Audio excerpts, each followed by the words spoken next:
Chères auditrices, chers auditeurs, le podcast a pris quelques jours de vacances. Je ne suis pas en mesure de vous proposer un épisode inédit cette semaine.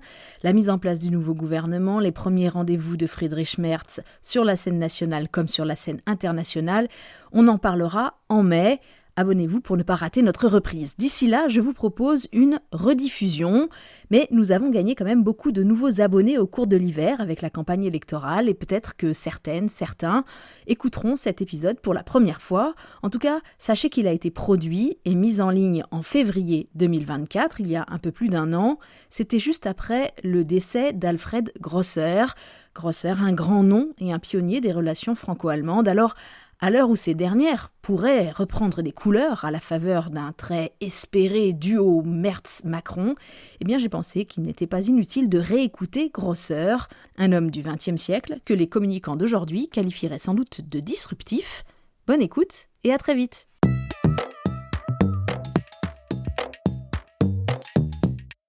Bonjour et allô à toutes et à tous, ici Berlin.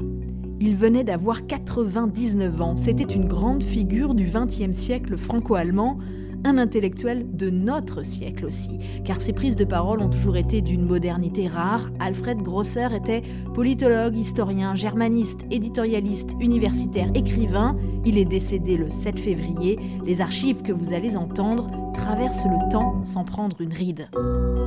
Il a été un pionnier du rapprochement des sociétés françaises et allemandes dès la fin de la Seconde Guerre mondiale, naviguant entre les cultures, les identités d'une langue à l'autre, sans jamais choisir de camp, sinon celui de l'Europe et de l'état de droit.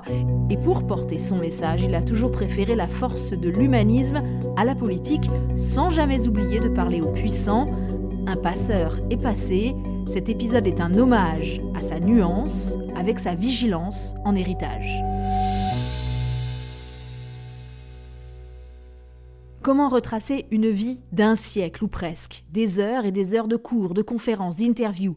Il faut bouleverser l'architecture habituelle du podcast. Pas de reportage, pas de chronique. Je vous propose une sorte d'ultime dialogue entre Alfred Grosser et 4 personnes qui l'ont bien connu, 2 Allemands, 2 Françaises.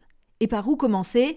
Avec Grosser lui-même, bien sûr. Monsieur le Président de la République, Monsieur l'Ambassadeur, Mesdames, Messieurs, normalement, il faudrait dans une réunion à 2 pays que je parle ma langue, mais je crois qu'exceptionnellement nous pourrons faire une entorse au protocole et je parlerai par conséquent en allemand.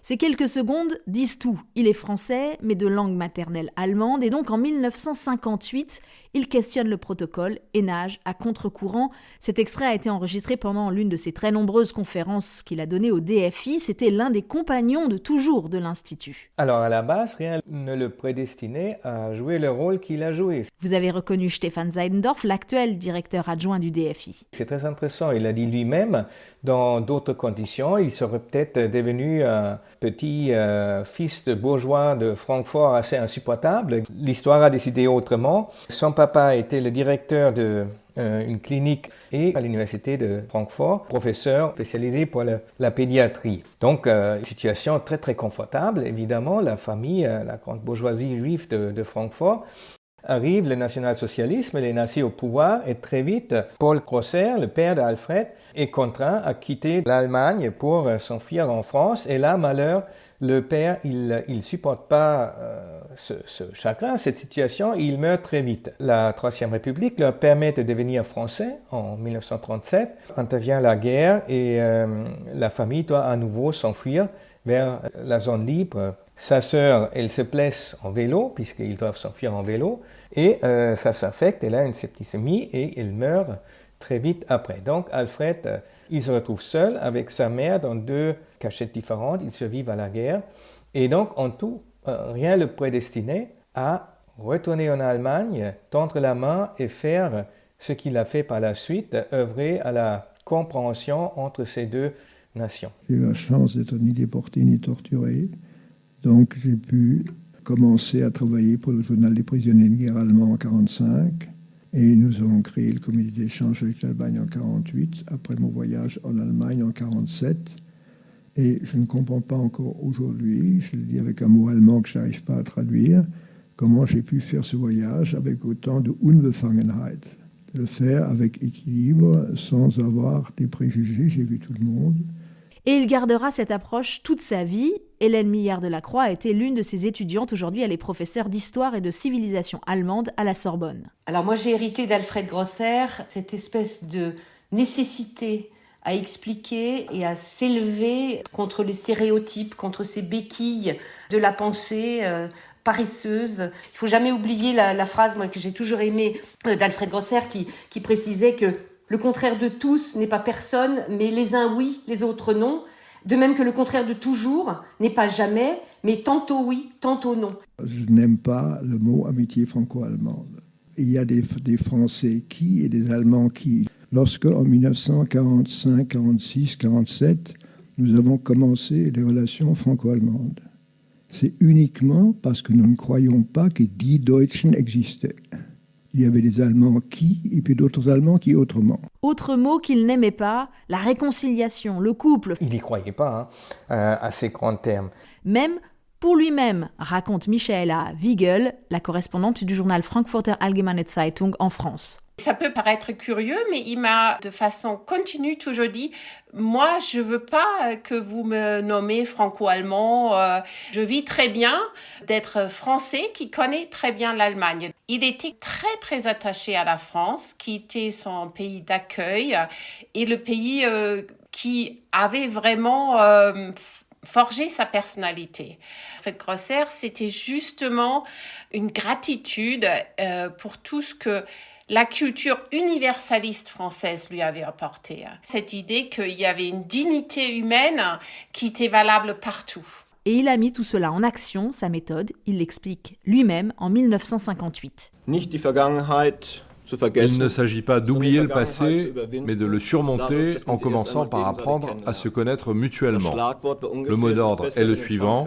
Il vaut mieux publier en France un seul article à propos de la situation des réfugiés en Allemagne que 10 volumes de Goethe.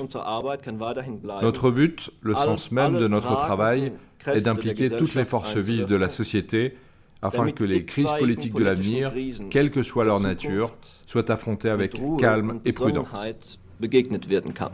Faire comprendre les positions allemandes en France, de même qu'il essayait de faire comprendre les positions françaises en Allemagne. La présidente du DFI, Sylvie Goulard, était l'une de ses proches. Il était très pédagogue. À la fois, il exposait la complexité, mais il la décryptait particulièrement bien. Donc cette capacité à décrypter l'autre, à le défendre quand il faut, à ne pas non plus entrer dans la complaisance, avec son bon sourire, beaucoup d'humour, mais il était souvent assez féroce en fait. Quand il venait à Ludwigsburg, donc à Stuttgart et tout ça, il tenait toujours à aussi s'exprimer dans un collège avec des enfants plus jeunes, des enseignants souvent un peu stressés. C'est quelque chose qui était toujours très important pour lui. En 2017, la dernière fois, un homme déjà très âgé, il était encore une fois assis devant les élèves, fantastique à capter leur attention et à les embarquer pour leur faire passer son message.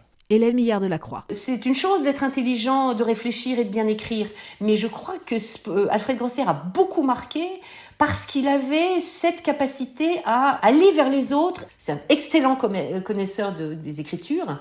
Il a beaucoup travaillé sur la Bible, il a beaucoup commercé, échangé avec des chrétiens, des hommes et des femmes de toute religion, mais beaucoup de chrétiens. Quand il parlait du prochain, alors qu'il était laïque et même athée, c'était le vrai sens de l'humanité pour lui, c'est-à-dire voir l'homme dans l'autre, quel que soit son parcours et ses appartenances. C'est le début de son livre « Le crime et la mémoire ». Il a écrit un bouquin qui s'appelle « Les identités difficiles ». Il a en permanence réfléchi à cette question d'où parlent les gens, en quoi leur vécu et leur représentation déterminent leur vision. Michaela Wiegel. Alors, il avait un rapport à la spiritualité assez intéressant. Il ne voulait surtout pas être réduit à ses origines juives.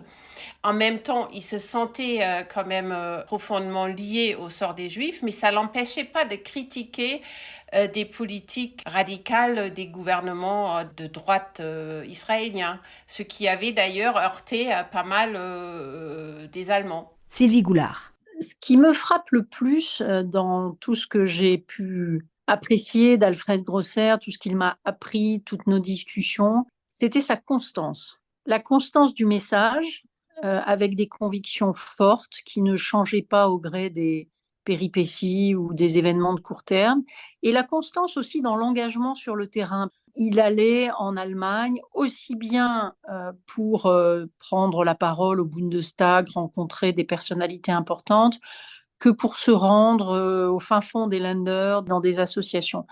La constance de fond et la constance dans l'action, à un moment où les girouettes abondent, c'était précieux. Et Alfred Grosser, c'était aussi une grande liberté de ton. Écoutez cette archive de 1968, cette fois.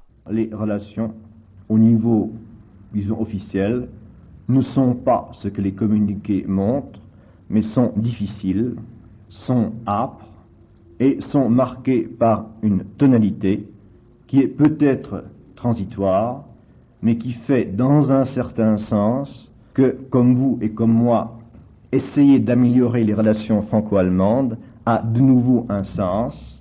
Nous étions inutiles puisqu'elles étaient bonnes, nous redevenons utiles puisqu'elles sont plutôt mauvaises. Alfred Grosser, il pouvait agir grâce à son indépendance. Son indépendance, il était ni allemand, ni tout à fait français, et surtout, il était proche des milieux politiques, mais ce n'était pas un politique. J'ai toujours recommandé aux autres d'en faire, à la fois par lâcheté, bien sûr, mais également parce que sinon, j'aurais eu une étiquette dans le dos. Ça lui a permis de dire la vérité en face à beaucoup de gens en tête-à-tête. Il parlait direct, cash, il n'aurait pas utilisé ce mot-là. Et aujourd'hui, nous avons peut-être une tendance à trop nous sentir à l'aise dans notre bulle franco-allemande, et du coup on perd un peu cette capacité de parler à toute la société et à critiquer la politique quand elle n'est pas capable de relever ce défi franco-allemand. Comme face à Emmanuel Macron, Grosser relate cette anecdote en 2017, quelques jours à peine après l'élection présidentielle en France. Pour moi, dans les discours de Macron, il y a trop de nations. Il y a beaucoup d'Europe, mais il y a beaucoup de nations. Et je trouve que ça va assez loin sur la taille de la France, sur le rôle de la France dans le monde.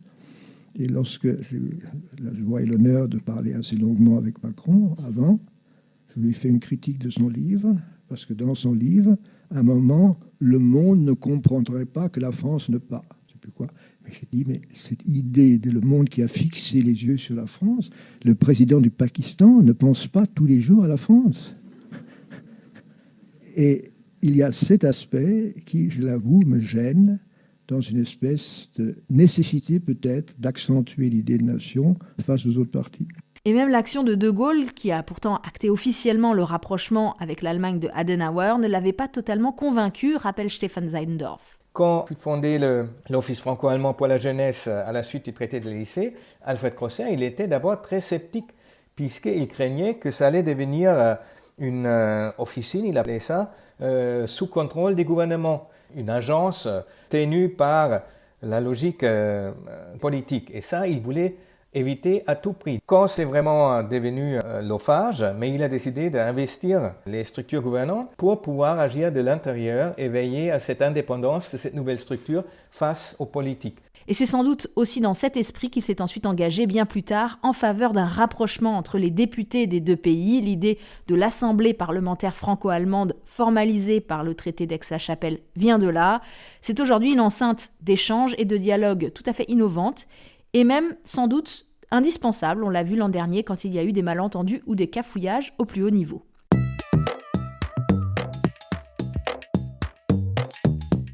Personnellement, je n'ai jamais eu Alfred Grosser comme professeur. Quand j'ai plongé dans le franco-allemand, il venait de prendre sa retraite. J'ai donc raté ce cours mythique, ce qu'il appelait l'heure d'actualité et qui a marqué des générations d'étudiants, comme Hélène Millard-Delacroix. Le jeudi soir, 17h, dans l'amphi Boutmy. C'est vraiment le cours, le séminaire qu'il faut suivre à Sciences Po, surtout qu'il n'y a pas d'examen dedans. Et à chaque fois, on apprenait quelque chose. Il a 65, 67 ans. Il est au fait de sa gloire. Et il y a cette fameuse scène que beaucoup de gens racontent maintenant, plus de gens qui avaient la place probablement dans l'amphi à l'époque. Alfred Grosser, il est occupé à faire sa conférence. Il y a le directeur de Sciences Po qui rentre et qui lui chuchote à l'oreille et qui l'informe de la chute du mur. Grand silence d'abord, et après... cri de joie, tout le monde s'est tombé dans les bras et peu après, un motard est arrivé pour amener Alfred Grosser directement à ce qui s'appelait encore Antenne 2 pour commenter l'actualité. Quand on sortait de cela, on pouvait ne pas être d'accord avec les interprétations qu'il avait faites, mais on avait l'impression d'avoir réfléchi. Je pense que c'est en cela qu'il a su devenir une instance intellectuelle et morale pour des hommes et des femmes de différents domaines. Une génération qui a exercé le pouvoir aussi dans différents niveaux. Bon, alors pas aux extrêmes, c'est très clair. C'était un homme qui n'aimait pas les extrêmes puisque les extrêmes fonctionnent par la simplification et par une forme de dogmatisme qui sont les deux choses qu'il détestait absolument. Aujourd'hui, que retenir ? En plongeant dans les archives, j'ai été frappée par les résonances avec l'actualité de 2024. Écoutez-le, en 1980, il s'interroge d'abord sur la place du moteur franco-allemand en Europe.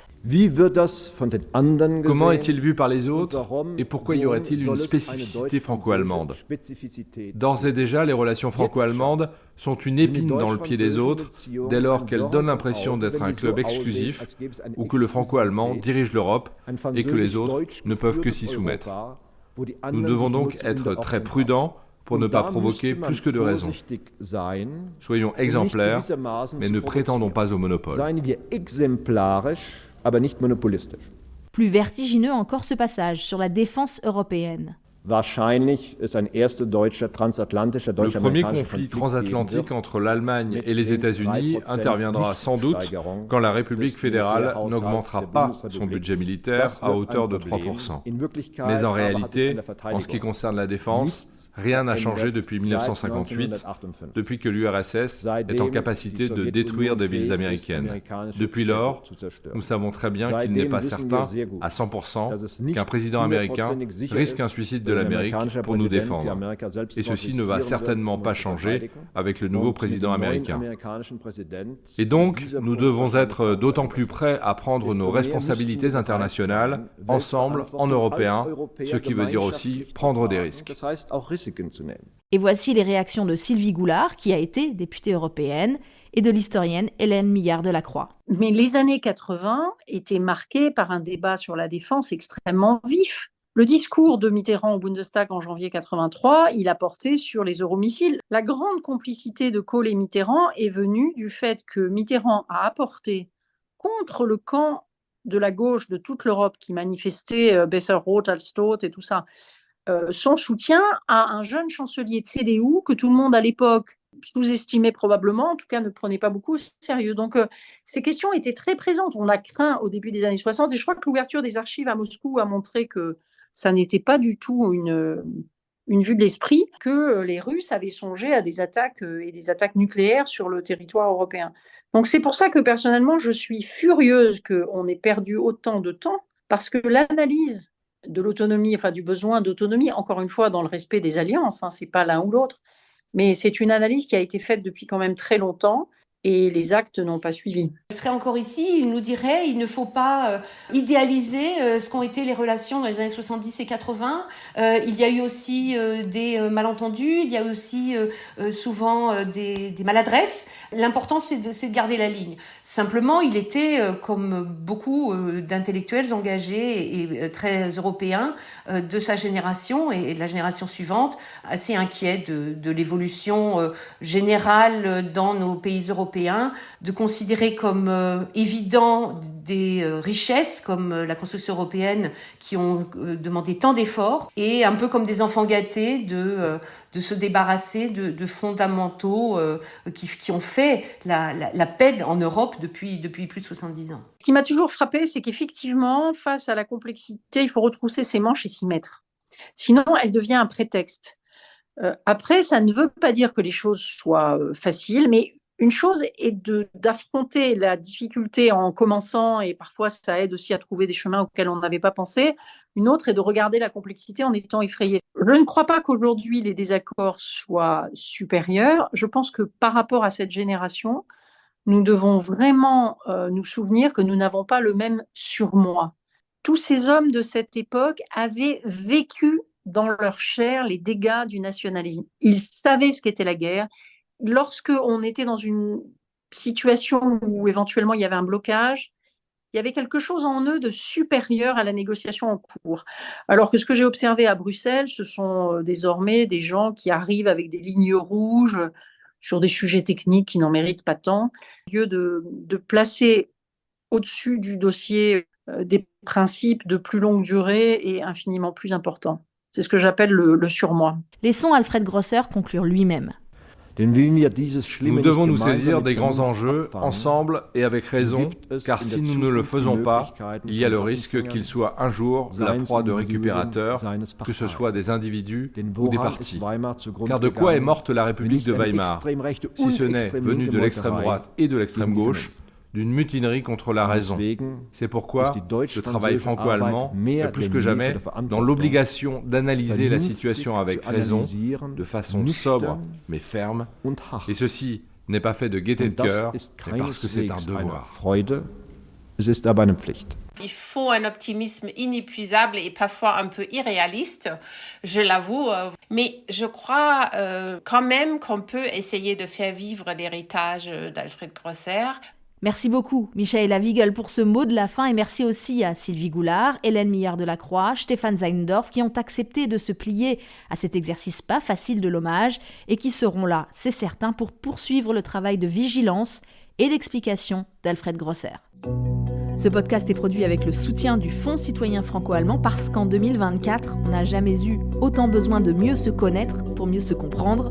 Le podcast avec un K revient dans 2 semaines. Je m'appelle Hélène Cole avec un K et je vous dis à bientôt, bis bald.